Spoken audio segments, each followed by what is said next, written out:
السلام علیکم ورحمۃ اللہ وبرکاتہ۔ الحمد لولیہ والصلاۃ والسلام علی نبیہ اما بعد۔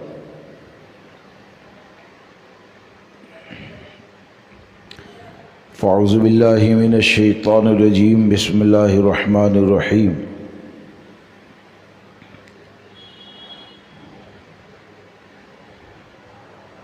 ولا تقربوا الزنا انه كان فاحشة ومقتا وساء سبيلا، صدق الله العظيم۔ ان الله وملائكته يصلون على النبي يا ايها الذين آمنوا صلوا عليه وسلموا تسليما۔ اللهم صل وسلم وبارك على سيدنا ومولانا محمد النبي الأمي الحبيب العالي القدر العظيم الجاه وعلى آله وصحبه وبارك وسلم صلاة وسلاما عليك يا سيدي يا رسول الله صلى الله تبارك وتعالى عليه وسلم۔ معزز پردہ نشین خواتین اسلام، رب تبارک و تعالی نے یہ جو زندگی عطا فرمائی ہے، اس زندگی کے حوالے سے نبی رحمت صلی اللہ تبارک و تعالی علیہ وسلم نے ہمیں اور آپ کو یہ تصور عطا فرمایا کہ الدنیا مزرع الآخرہ، دنیا یہ آخرت کی کھیتی ہے۔ دنیا کو آخرت کی کھیتی کہا گیا،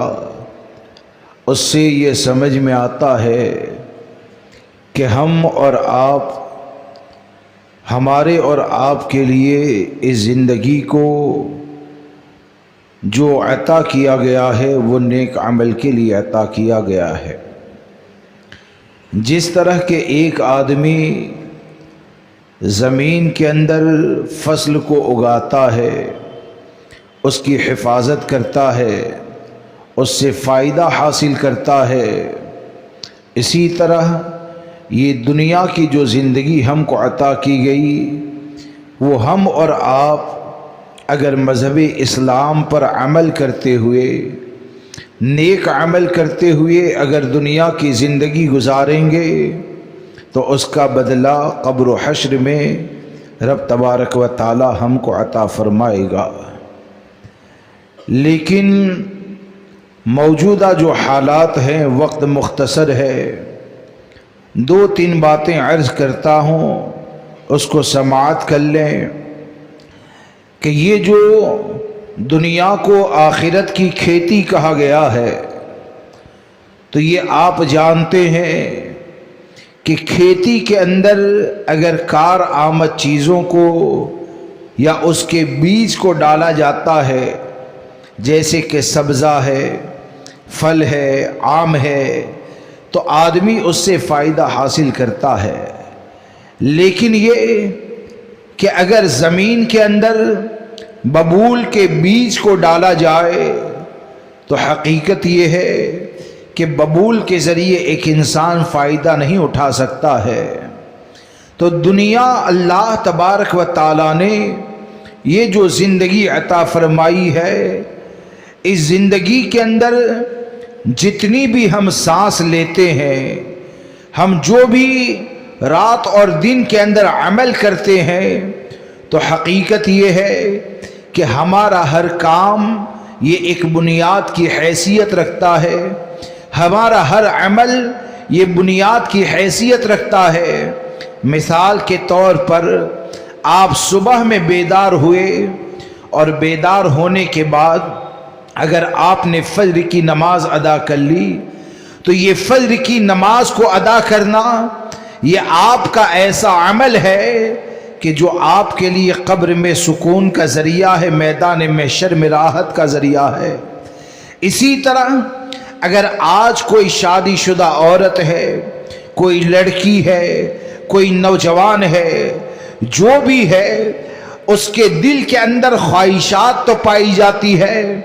لیکن یہ کہ اگر وہ اپنی خواہشات کو کنٹرول میں کر لیں، اپنی خواہشات کو شریعت کے سانچے کے اندر ڈال دیں،